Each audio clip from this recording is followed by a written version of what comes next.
నారా చంద్రబాబు నాయుడు అనే నేను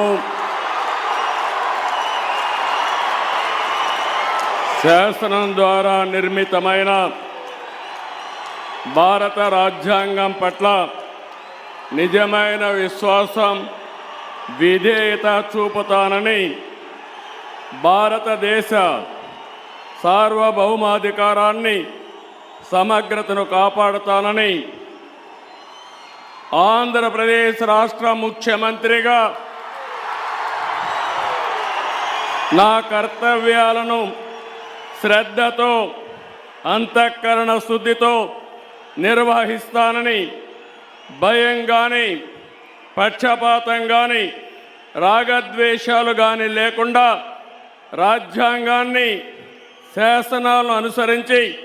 ప్రజలందరికీ న్యాయం చేకూరుస్తానని దైవ సాక్షిగా ప్రమాణం చేస్తున్నాను. నేను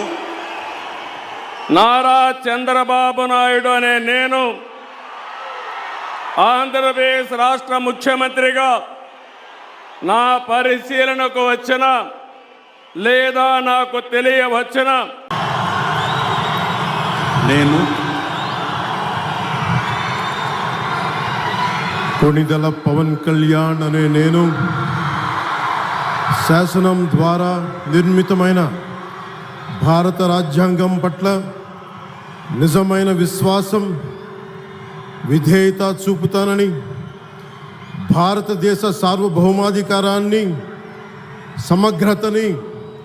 కాపాడుతానని, ఆంధ్రప్రదేశ్ రాష్ట్ర మంత్రిగా నా కర్తవ్యాలను శ్రద్ధతో, అంతఃకరణ శుద్ధితో నిర్వహిస్తానని, భయం కానీ, పక్షపాతం కానీ, రాగద్వేషాలు కానీ లేకుండా రాజ్యాంగాన్ని, శాసనాలని అనుసరించి ప్రజలందరికీ న్యాయం చేకూరుస్తానని దైవ సాక్షిగా ప్రమాణం చేస్తున్నాను. నేను కొణిదెల పవన్ కళ్యాణ్ అనే నేను ఆంధ్రప్రదేశ్ రాష్ట్ర మంత్రిగా నా పరిశీలనకు వచ్చిన లేదా నాకు తెలియవచ్చిన ఏ విషయాన్ని, నా కర్తవ్యాలను సక్రమంగా నిర్వహించేందుకు అవసరమైన మేరకు తప్ప ప్రత్యక్షంగా కానీ, పరోక్షంగా కానీ ఏ వ్యక్తికి లేదా వ్యక్తులకి తెలియపరచనని లేదా వెల్లడించనని దైవ సాక్షిగా ప్రమాణం చేస్తున్నాను.